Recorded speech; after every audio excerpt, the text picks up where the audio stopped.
I turned 70 this year. And if there is one thing I have learned, it is that getting older does not mean getting weaker. It means getting wiser. I have worked hard, raised a family, and made my share of mistakes. But now every dollar matters, and every scam out there seems to have my name on it. That is why today, I want to share the 9 things I do to protect my money and my peace of mind. Not things I heard about, not things I read in a magazine. These are real habits I live by. They have helped me save hundreds of dollars a year, and more importantly, they have helped me avoid the kind of scams that could wipe out everything I have worked for. If you are retired or planning to be, you need to hear this, because no one else is going to protect what you have. You have to do it yourself before it is too late. 1. I pay with cash more than you think. When I was younger, credit cards were a luxury. Now they are everywhere and so easy to swipe that you barely notice what you are spending. But let me tell you something from my own experience. Using cash, real physical cash, changed the way I think about money in my retirement. Every week, I take out a certain amount from the bank. I divide it into envelopes for groceries, gas, little extras, and one envelope for what I call unexpected things, which always come up. When I hand over a $20 bill, I feel it leave my hand. I think twice before buying something. That feeling, that little pause, is something you do not get with a card. Credit and debit cards make it too easy to spend without thinking. Now, my grandson thinks this is silly. He says everything is digital now, and I should get with the times. But I smile and say, this is how I stay in control. And I mean that. Using cash helps me stick to my budget. It makes me feel grounded, and it helps me avoid impulse spending, especially at the grocery store or pharmacy, where a few extra items can turn a $30 trip into $70 without you even realizing it. There was a time a few years back when I relied on my card for everything. I was not tracking how much I spent each week.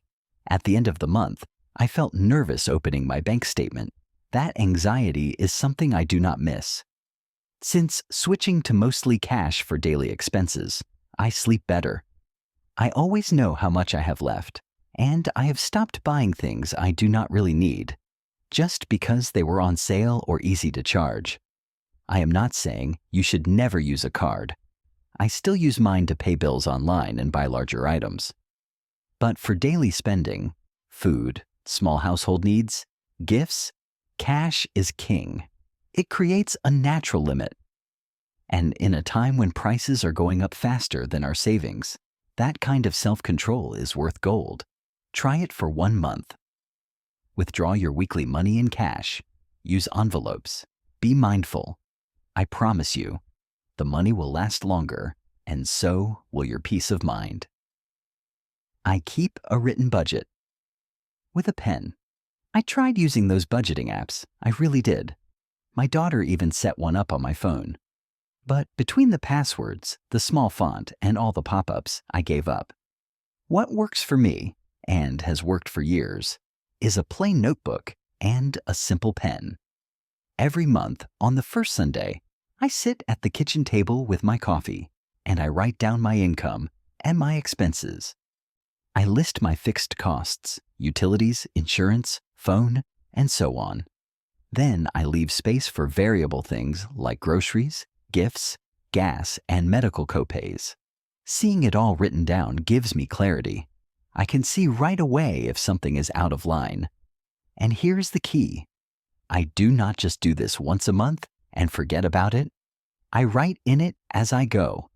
If I spend $30 at the pharmacy, I write it down. If I give my granddaughter $20 for her school fundraiser, I write it down. It keeps me honest, and it keeps me aware. There is something powerful about writing things by hand. You cannot hide from it. You cannot just scroll past a number and forget. You face it. And for me, that builds discipline. It also helps me plan ahead. I can look back at last December and see how much I spent on gifts and decide what to change this year. I can track medical bills or surprise car repairs. One of the biggest mistakes I made in my 60s was thinking I did not need a budget anymore. I thought, I am retired now. I am done planning. But that is when planning matters most, because we are on a fixed income and there is no bonus check coming in December to fix a mistake. What we have is what we have, and a budget helps protect it. Writing things down might sound old-fashioned, but so am I. I like flipping pages. I like seeing my notes in my own handwriting, and if something ever happened to me, my kids could open that notebook and understand everything, without needing to guess passwords or decode apps. So if the tech stuff overwhelms you, do not feel bad. Go get yourself a sturdy notebook, a smooth pen, and start simple. Income on one page, expenses on the next. One line at a time. It may seem small, but it has made a big difference in my life. Number 3, I cut out the little leaks. Let me tell you something I learned the hard way. It is not always the big expenses that drain your money. Sometimes it is the little ones, the quiet ones, the ones you forget about until it is too late. I call them money leaks, and a few years ago, they were draining me faster than I realized. One day, I looked at my bank statement and saw charges I could not even identify. $9.99 here, $13.49 there. It turns out I was paying for 2 music streaming services I never used, a video subscription my grandson signed up for on my TV, and a digital magazine I thought I had canceled. Altogether, I was losing almost $60 every month on things I did not use or even remember signing up for. That is over $700 a year gone, and not to groceries or medicine or grandkids, just wasted. So now, twice a year, I do what I call a financial cleanup. I sit down with my son, because he is better at navigating the websites, and we go through every single transaction from the past 3 months. We ask 2 questions. First, do I still use this? And second, is this worth the cost? If the answer is no, we cancel it. Last time, we canceled a meditation app, a second cloud storage account, and an old travel website membership. It felt great. Like getting rid of clutter in your closet, but for your money. The thing is, many of these companies make it hard to cancel. They hide the unsubscribe button, or they auto-renew without asking. That is not your fault. It is the system.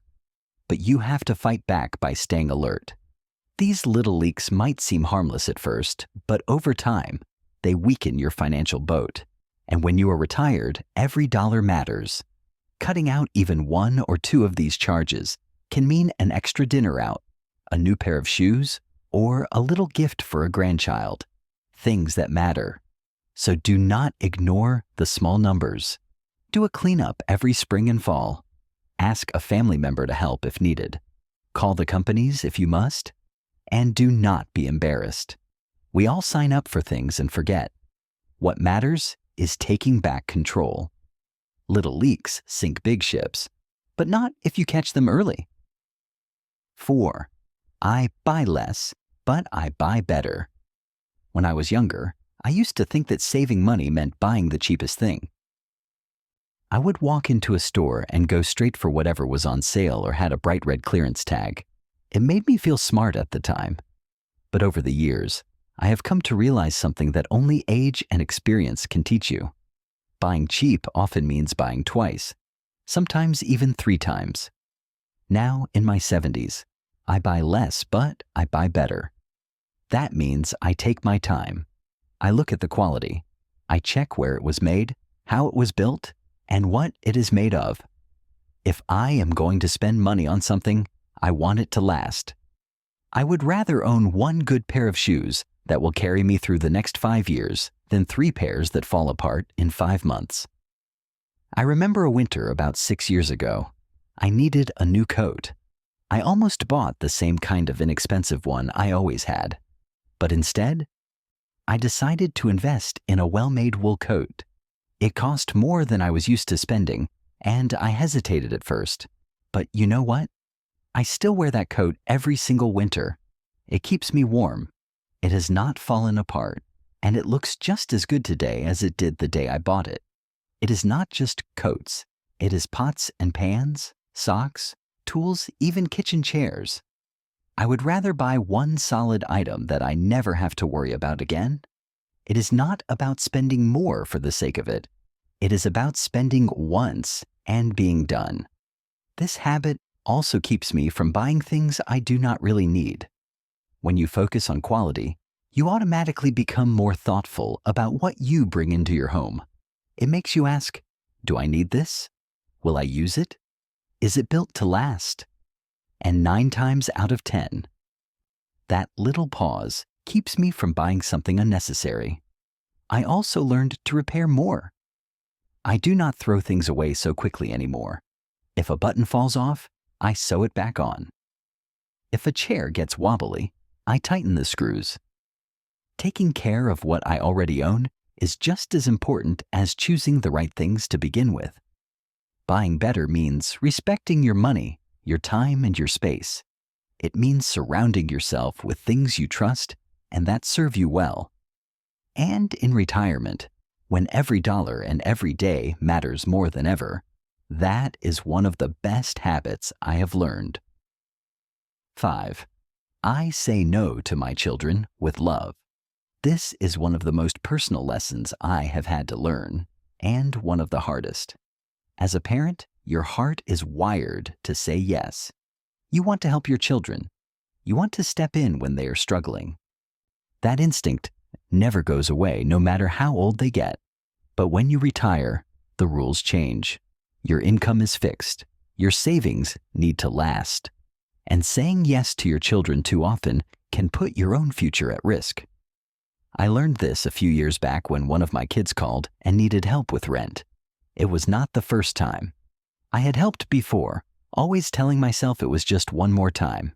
But then I started to notice that my savings were shrinking faster than I expected.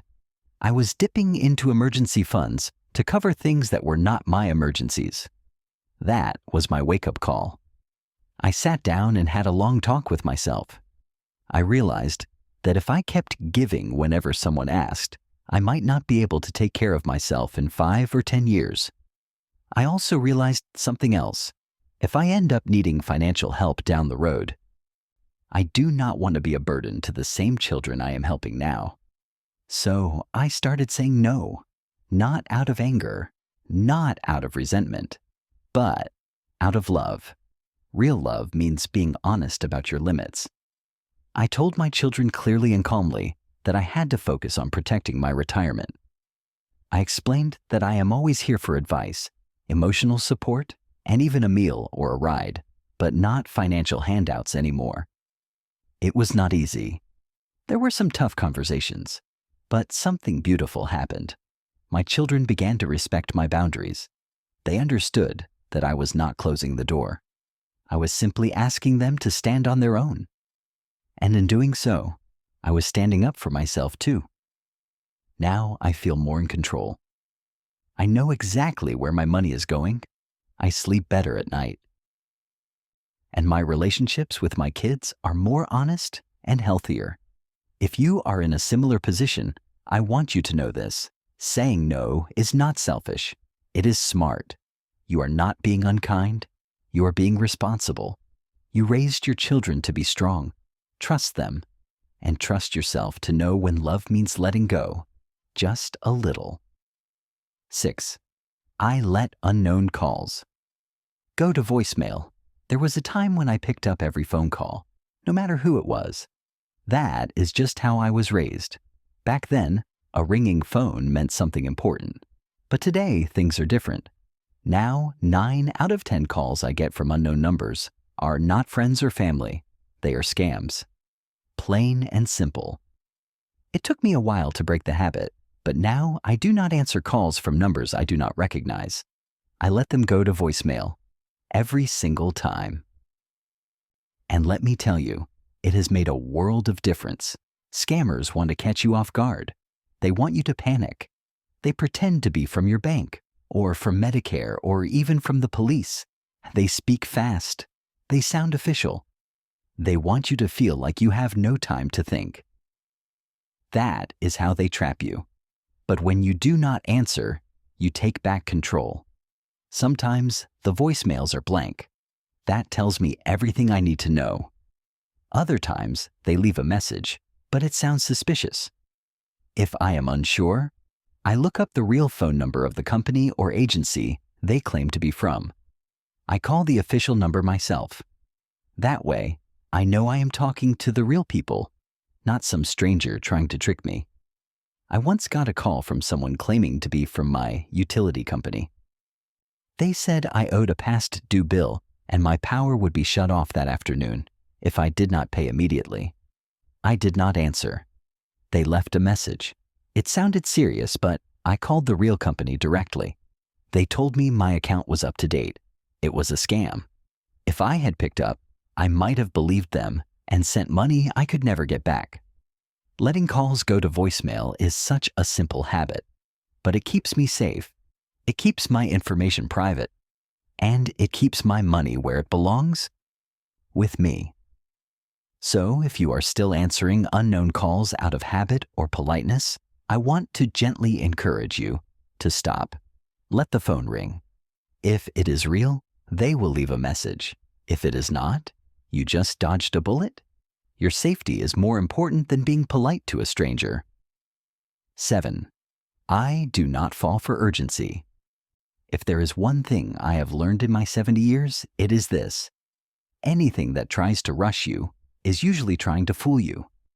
When someone says you must act now, sign today, or pay immediately, that is when I pause. Because pressure is a tool scammers use to shut off your thinking. They do not want you to be calm. They want you to panic. I remember the first time I almost fell for it. I got a call from someone who said they were with the Social Security office. They claimed there was suspicious activity on my account and that if I did not confirm my information right away, my benefits would be frozen. I felt my heart race. For a few seconds, I was scared, but then something in me said, wait. Why would the government call me out of the blue and rush me like this? I told them I would call back later, and I hung up. I contacted the real Social Security office using the number on their website. They told me it was a scam. That experience taught me a valuable lesson. Urgency is not a sign of importance. It is often a red flag. Now I have a rule I live by. If someone says I have to do something right away, whether it is over the phone, through email, or even in person, I do not do it. I tell them I need 48 hours to think. That gives me time to calm down, ask someone I trust, and do a little research. That simple delay has saved me from bad decisions more than once. It is not just scams. Even legitimate offers use pressure. You hear things like, limited time only, exclusive for today, last chance. It is designed to make you feel like you will miss out. But let me tell you something. The right opportunity will still be there tomorrow. The right people will give you time, and anything that cannot wait probably is not worth your trust or your money. In retirement, your time is yours. Do not let anyone take that from you. Trust your instincts. Take a breath. Step back. You are not being rude. You are being wise. You have earned the right to slow down and think things through. So if something feels urgent, ask yourself why. And if you are unsure, do not decide. Wait. Your future self will thank you. 8. I review my subscriptions every 6 months. I used to think I had a good handle on my monthly expenses. I paid my bills on time, kept a modest lifestyle, and avoided unnecessary spending. But a couple of years ago, I looked at my bank statement and noticed something strange. Small charges. $9.99, $12.50. Even a $4 charge I did not recognize. At first, I ignored them. Then I got curious. I asked my son to help me go through every transaction for the past 3 months. What we found surprised me. I was paying for things I had completely forgotten about. A streaming service I had only tried once, an online magazine that I thought I had canceled, a photo storage subscription from a free trial that turned into a monthly charge. In total, I was losing more than $60 a month on things I was not even using. That is over $700 a year. Money I could have spent on groceries, gifts for my grandkids, or saved for a rainy day. So I made a new habit. Twice a year, once in the spring and once in the fall, I sit down with a family member and review all my subscriptions, every charge, every app, every renewal. If I do not use it, I cancel it. If I do not understand it, we look it up. If it is something I truly value, I keep it. But I make sure I know what I am paying and why. I also started keeping a list. I write down every subscription I have, what it costs, and when it renews. That little list lives in a drawer near the phone. When I sign up for something new, I add it. When I cancel, I cross it off. It gives me a sense of control, and it helps me see patterns in my spending. These days, companies make it easy to sign up and hard to cancel. That is not by accident, but I refuse to let my money drip away without my say. It might seem like a small thing, but every little dollar adds up. And the older I get, the more I respect those dollars. I worked hard for them, so take a look. Ask someone to help you if you need to. Be honest about what you actually use. Cancel what no longer serves you. Twice a year is all it takes. A couple of hours to protect your budget and your peace of mind. You will be amazed how much you save and how good it feels. 9. I keep learning, even at 70. When I retired, I thought I would finally get to relax. I imagined quiet mornings, slow afternoons, maybe reading the newspaper or tending the garden. And yes, I do those things. But what I did not expect was how important it would be to keep learning, not just for fun, but for survival. The world changes fast. Technology changes. Scams change. Rules around Medicare, taxes, and banking, they all shift from year to year. If I want to protect myself and my money, I have to stay informed. That is why I made it a habit to keep learning, even now. I subscribe to a few newsletters from places I trust, like the American Association of Retired Persons and the Federal Trade Commission. They send updates about new scams, common fraud tactics, and tips to stay safe. I read them every month. Sometimes I print them out and underline things I want to remember. I also talk to people, friends at church, my neighbors, my kids. We share information. I ask questions. I do not pretend to know everything. I ask for help when I need it. There is no shame in learning. In fact, it keeps me sharp.